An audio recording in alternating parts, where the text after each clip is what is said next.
Bismillahirrahmanirrahim. Assalamualaikum warahmatullahi wabarakatuh. Semoga untuk hari ini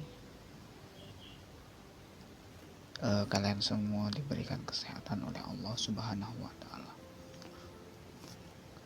Untuk hari ini Guru akan mempertegas kembali, menjelaskan kembali apa yang sudah dijelaskan dalam part 3 tentang perilaku yang mencerminkan Quran surat Al-Maidah ayat 48. Jadi dalam buku Pendidikan Agama Islam dan Budi Pekerti, di dalam kurikulum Merdeka Belajar,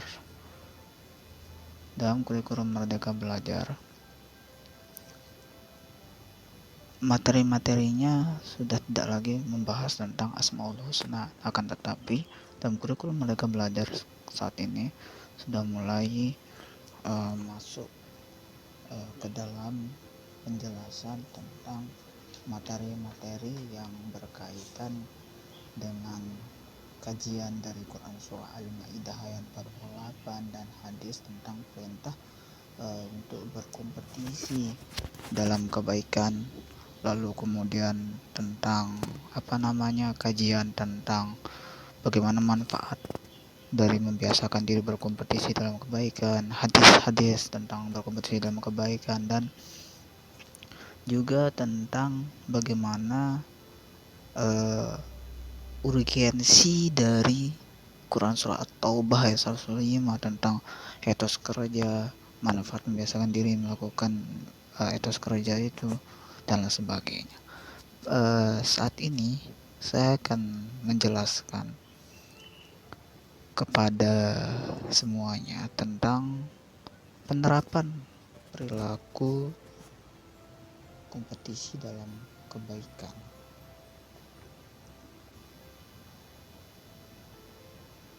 Menerapkan perilaku kompetisi dalam kebaikan, kita semua pasti ingin sekali mengamalkan pesan-pesan mulia yang ada di dalam Quran Surah Al-Maidah ayat 48. Karena dalam Quran Surah Al-Maidah ayat 48 ini isinya membahas tentang fastabiqul khairat, yaitu berlomba-lomba dalam kebaikan. Agar dapat berkompetisi dalam kebaikan itu, maka yang harus dilakukan adalah M6. M6 itu apa sih? M6 itu yang pertama mengawali dengan basmalah. Itu yang pertama. M yang kedua, melakukan dengan penuh semangat. Mengawali dengan basmalah itu yang pertama. Yang kedua, melakukan dengan penuh semangat. Yang ketiga, menjaga konsistensi. M yang ketiga itu menjaga konsistensi. Yang keempat itu mempelajari ilmu yang terkait.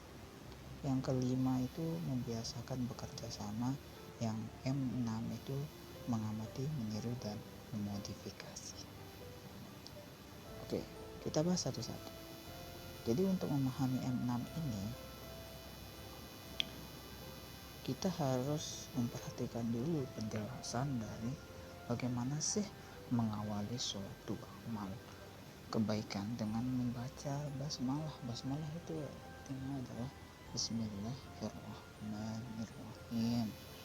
Kemudian dalam mengawali suatu amal kebaikan dengan membaca basmalah, dan maka langkah selanjutnya adalah berdoa kepada Allah SWT agar diberikan kemudahan, kelancaran, diberikan keberkahan. Lalu kemudian doa yang dilakukan juga merupakan sebagai sebuah kekuatan spiritual yang bisa mendorong kita semua untuk berusaha semaksimal mungkin hingga amal yang kita ingin capai itu benar-benar diwujudkan lah gitu, benar-benar wujud menjadi sebuah paripurna yang dimana itu ada nilai pahala dan nilai amal yang dilakukan. Itu nilai pahala dan amal yang dilakukan itu adalah sebuah keikhlasan yang ada di dalam hati dan diri masing-masing dari kita.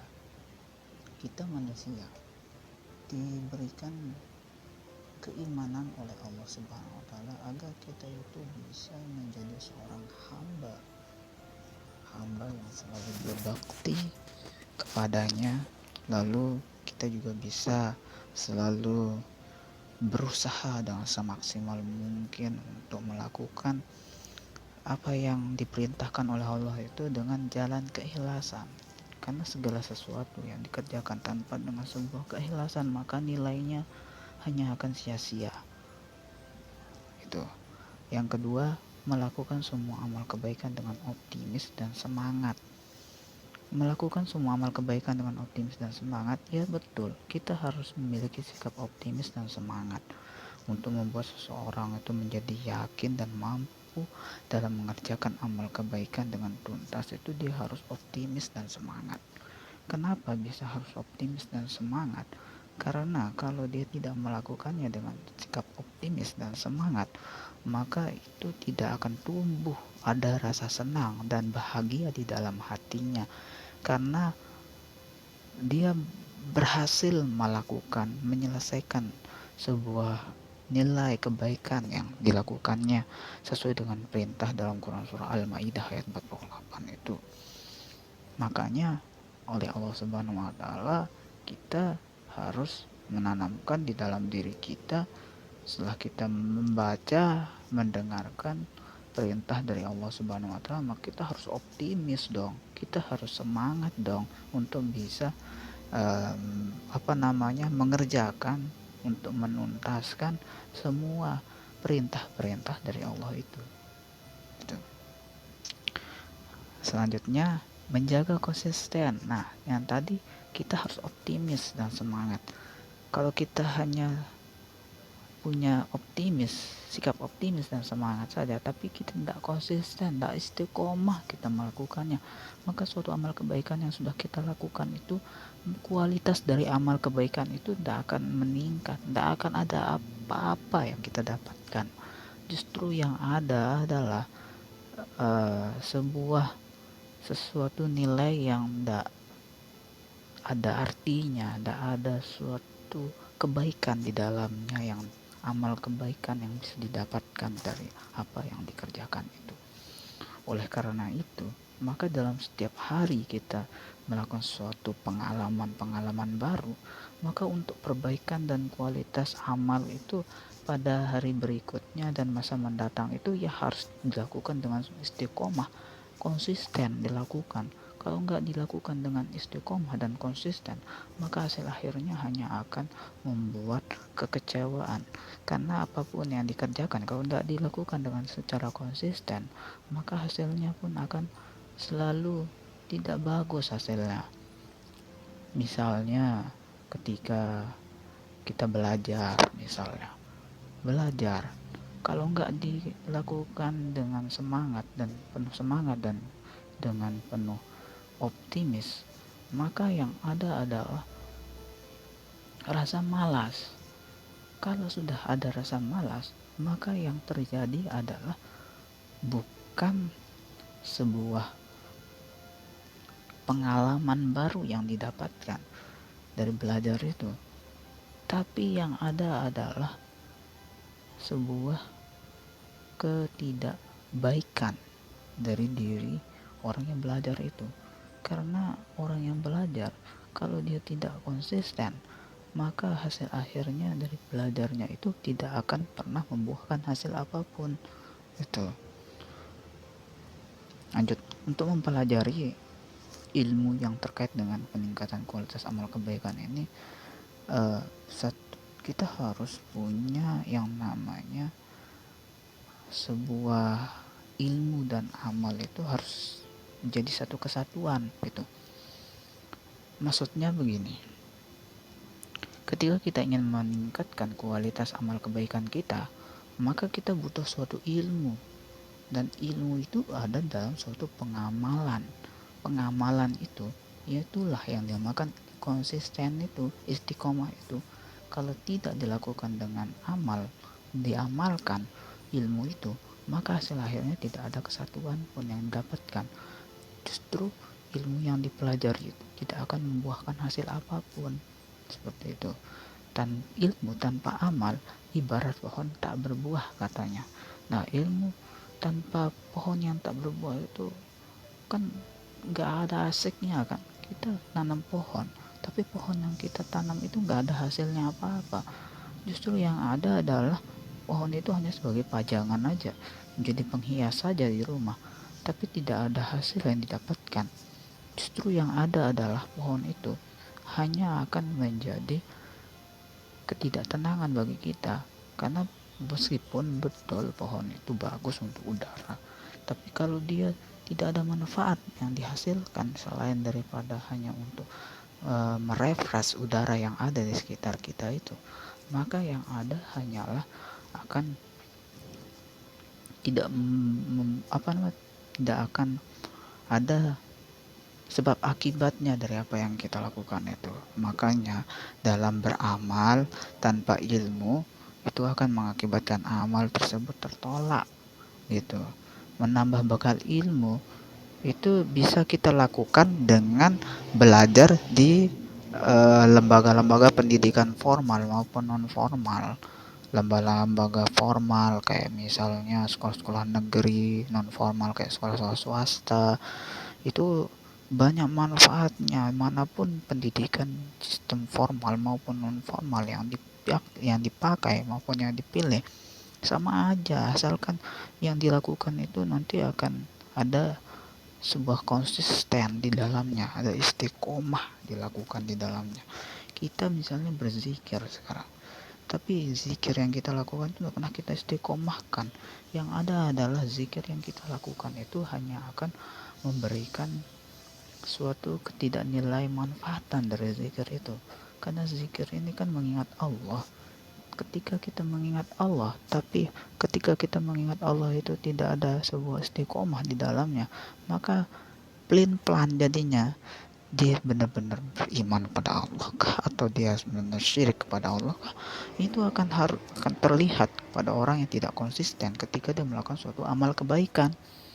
Itu contoh paling real, paling nyata yang terjadi di lapangan.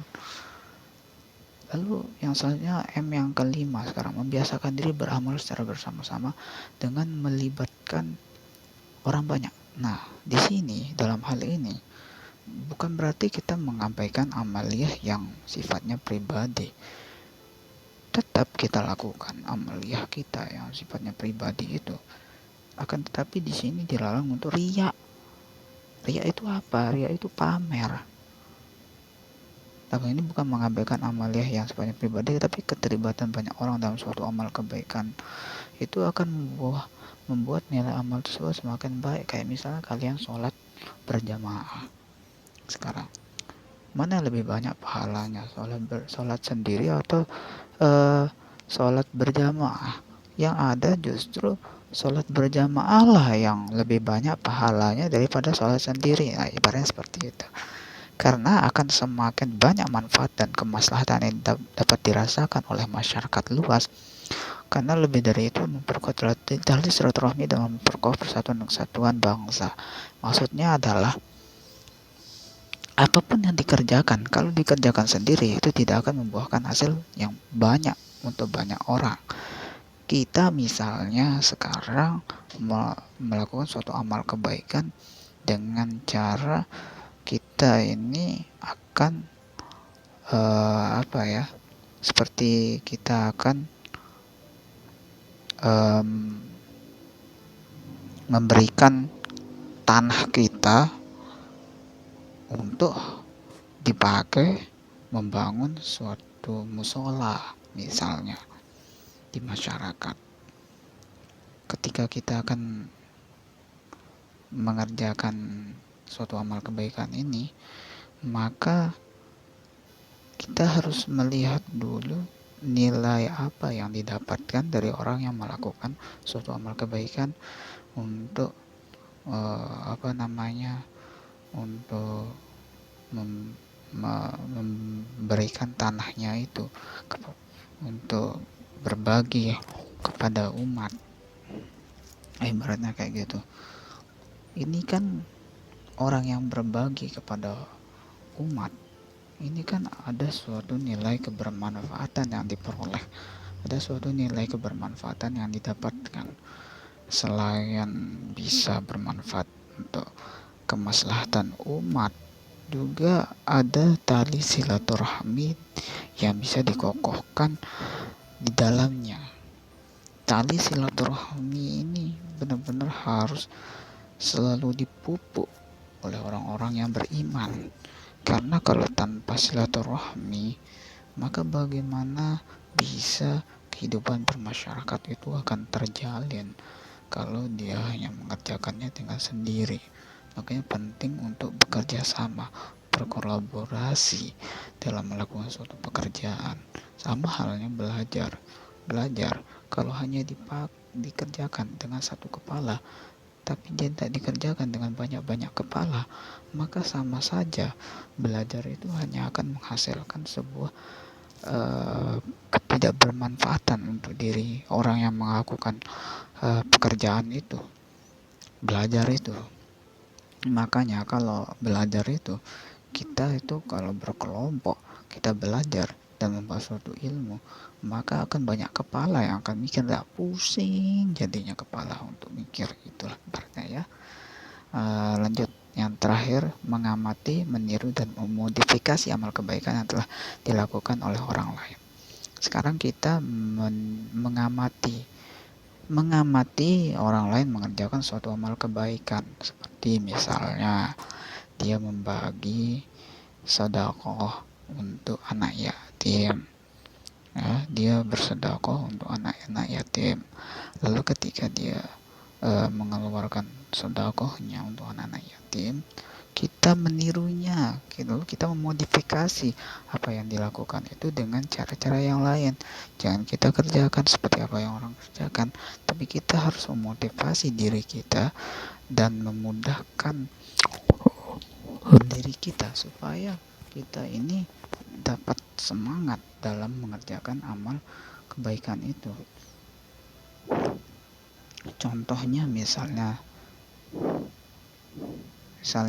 kita memotivasi seseorang dalam beramal soleh misalnya, karena sudah dicontohkan oleh orang lain, maka harus ada usaha kita untuk meningkatkan kuantitas dan kualitas amal tersebut agar lebih baik dan nilai manfaatnya menjadi lebih besar.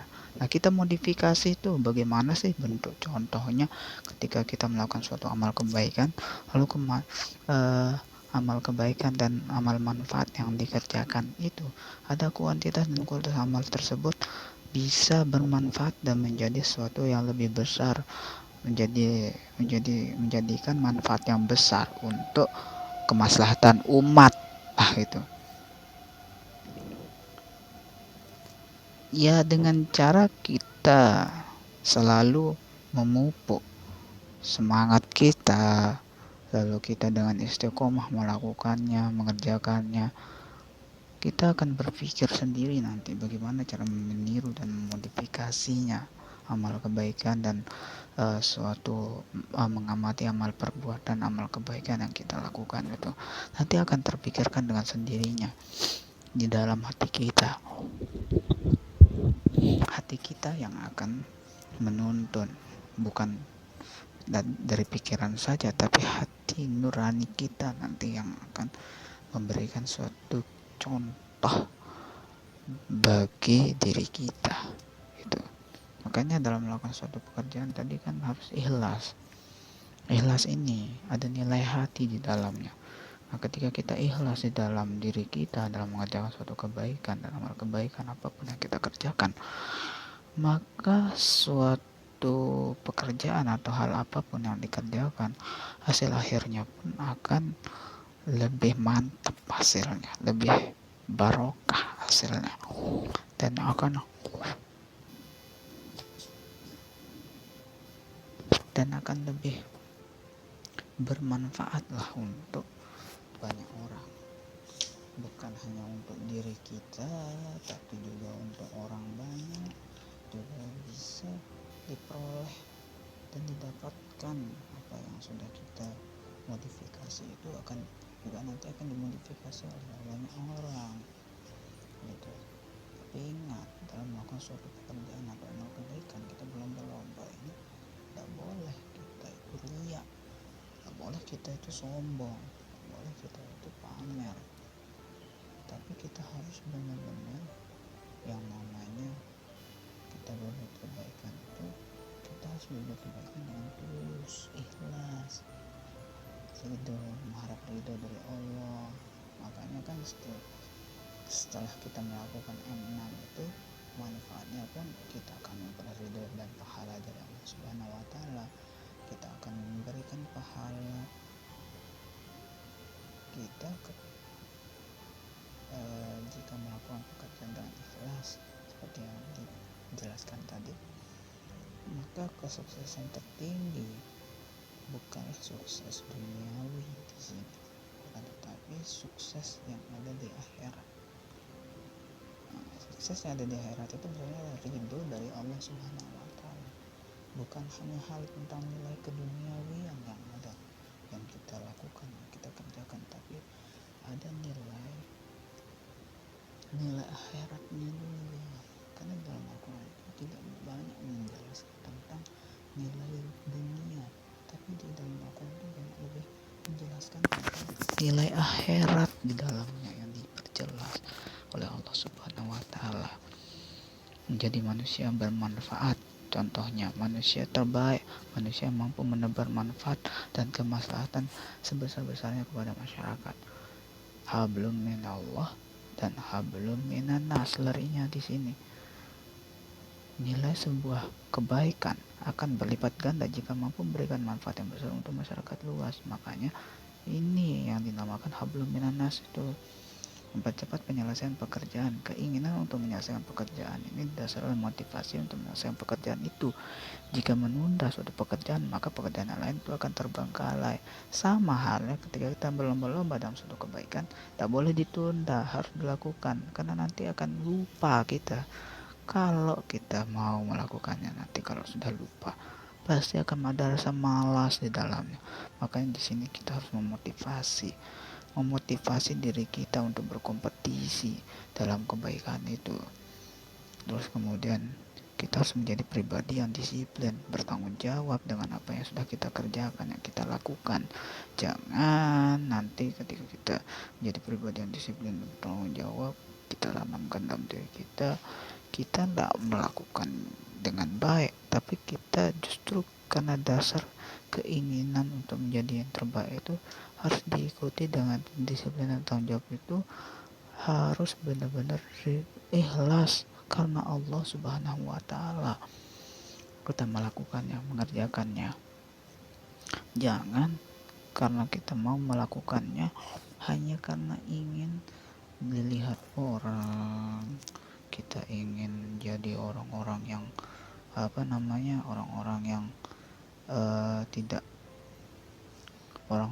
tidak